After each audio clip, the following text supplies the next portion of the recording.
All right, and welcome to what is arguably the last of these horror crossovers because spooky season is winding down, and I don't think I'll be able to get another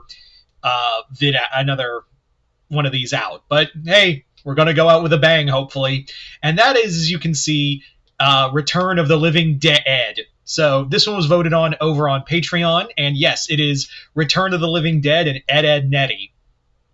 I want to thank everyone who voted over on Patreon for this poll, and if you'd like to be part of the others as well as the next Q&As, just hit the link in the description box below, head on over to my Patreon, hit the first tier, that'll allow you to do so. But anyway, let's get started with the video.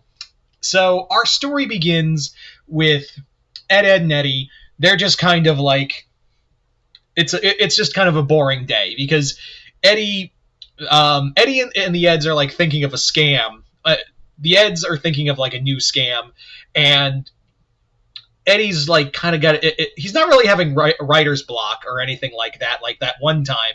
It's more like he's trying to like cycle through ideas to figure out what they haven't done, because they've done a lot, and Eddie is someone who doesn't want to repeat himself. But as they're like in the junkyard, in the van, just kind of thinking, that's when they hear the sound of like machines groaning and whatnot, and it's the dump trucks dumping off more trash. And Eddie's just like, well, maybe we'll find something, guys, maybe we'll find some stuff to like use for something, I don't know. And Double D's like, we're gonna have to dig through pounds upon pounds of filth. Eddie, that's disgusting. And he's like, what? Don't you talk about practicing recycling and whatnot? We're recycling stuff, sockhead. So the Eds go and they're digging around, and that's when they find like a big chemical vat.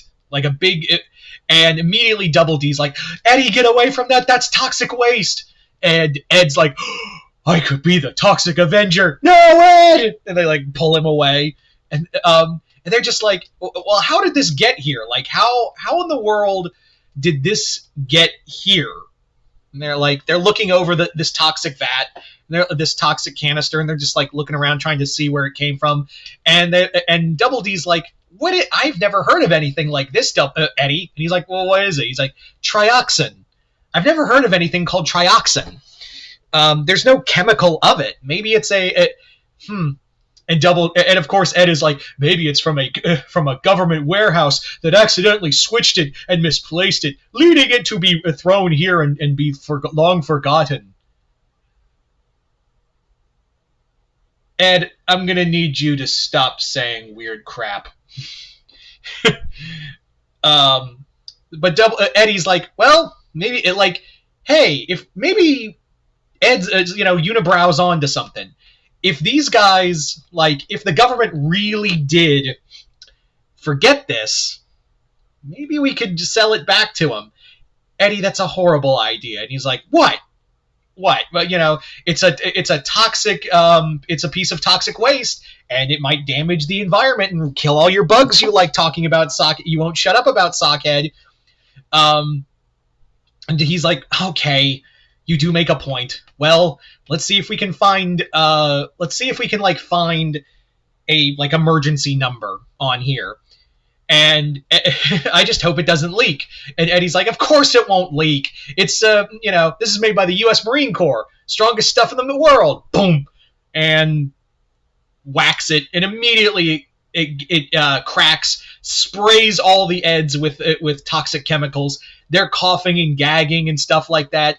But as they run away, they just take off running from this toxic waste. It starts to seep into the air, and as you can imagine, it goes into a nearby graveyard. And well, stuff coming back. So the Eds are they're washing themselves off in a nearby river, and they're like, what was that? Eddie, we've been we need to throw away our clothes. We've been exposed to toxic waste. He's like, I feel fine. Like, Sockhead, we'll be cool. And then they just start hearing moaning and groaning from the woods, and they're like, "Oh no, maybe it's like some homeless group." And Ed's like, "Or maybe it's zombies come to eat our brains." Ed, there's no such thing as brain. And like zombies start coming out, brains, zombies. And they take off running, still in their underwear, and they're like running. Eddie's like, "We'll run back to my place. It's the safest place in the in the world. It's also we'll hide under my bed. It's also the safest place in the world, and I've got magazines." However, Ed's like, "No, we should hide. We need to warn the rest of everyone else in the cul-de-sac." And Double D's like, "Ed's right. I hate to say it, but we can't leave them alone to these living undead." And I can't believe I'm actually saying that. What? The fact that you're agreeing with Ed, or that they're zombies? Yes, Eddie, to both. So they immediately, not really, totally forgetting that they're still in their underwear. The Eds rush into the middle of the cul-de-sac, being like, "Zombies, you gotta run!" And everyone's like, "Looks like you're already running out of clothes, dork." Everyone's laughing at them, and Eddie's like, "Forget this. If you guys want to get your brains munched, go ahead." And immediately, zombies start coming out of like the sewers. They're coming out of the woods, and immediately everyone just takes off running. And everyone follows the Eds. And at this point, they're like trying to find clothes, and they're just trying to like get clothes on as they're running from the zombies. "Eddie, these clothes don't match. Put them on, sockhead, or you want to get your brains munched." So they all rush to. They're all like running in a group until they find themselves in a nearby abandoned church, and everyone's like, "How come we've never been in this church? It's a church, Double D. Who wants to go in here?" So they all barricade themselves. They're all like holding the line. All the kids in the cul-de-sac are like trying to, they're holding down, and they're like, "What?" And Jimmy, of course, is freaking out. He's like, "What are we going to do, Sarah? We're going to be eaten by zombies. I'm not good. I'm too stringy to die. To be digested, I mean." So everyone's freaking out, and Eddie's like, "What are we gonna do? Aren't we supposed to like call? Isn't there like wasn't there a number that we were supposed to call?" And they're like, "Yeah. Does anyone, Ed, do you remember that number? 8675309. Okay, Ed does not remember the number. And Double D's like, "I think I remember the number on the barrel. So I think we'll be good. But we need to get that. We need to go back and get that barrel." Just so I can be absolutely certain to dial the right number so the military can come in. So the Eds are like, "Well, is there a way out of here? Like, we're going to have to make a quick run for it." And everyone's like, "Yeah, you guys go. We'll be safe here." They get immediately kicked out. Like, they're just like thrown to the wolves. And the Eds have to make a quick run away from the zombies. And the zombies are just like, "Send more Eds." In fact, Ed gets tripped. Like, he trips over himself, and the zombies surround him. Double D and Eddie are like, "Ed, no!" The zombies are like touching Ed. He's like, "Clammy. No brains." They look at Double D. "Big brain." Oh dear. So the zombies pass on Ed, who catches up with Eddie and Double D, and eventually they do find the trioxin canister, but they find out it's open because there was something inside, and that something was Tarman. Tarman just comes lunging at them and like swiping at them like, "Brains," and trying to eat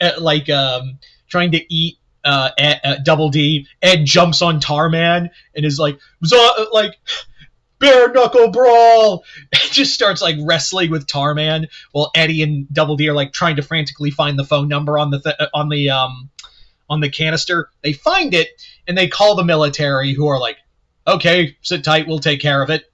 And sure enough, the thing they take care of is with a bunch of bombs. And they're like, and Double D's just like, "Oh, I have wasted my life." Boom.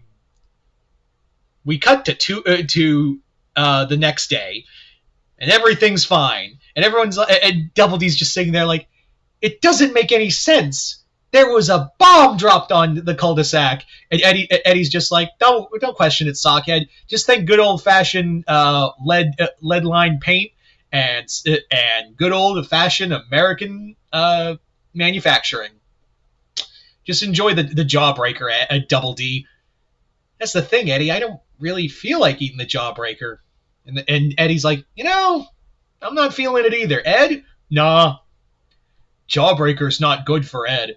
They're like, yeah, it's not. I'm not feeling it, guys. Like Eddie's like, I'm not feeling it. And then Johnny walks by, and yes, we're totally going to ignore the fact that there was a bomb dropped on the cul-de-sac because this is a cartoon. And Johnny's walking by like, hi fellas, Clink says hello. No, glad there's no more zombies, right, guys? And they're like, yeah. Hey, Johnny 2x4, how about you come over here and bring that big beautiful brain over here? And Double D's like, yes, I concur. You should bring your brain over here. And Ed's like, we're zombies. And sure enough, yeah, because they were the first ones exposed to the trioxin, they're zombies now. And Jen chase after Johnny to eat his brain. So there you go, guys. That is Return of the Living DeED. Want to thank everyone for voting on this one, and this was a lot of fun. And you guys tell me in the comments below what you guys thought of it. Other than that, I'm Mr. Multiverse. I'll see you next time in the Multiverse.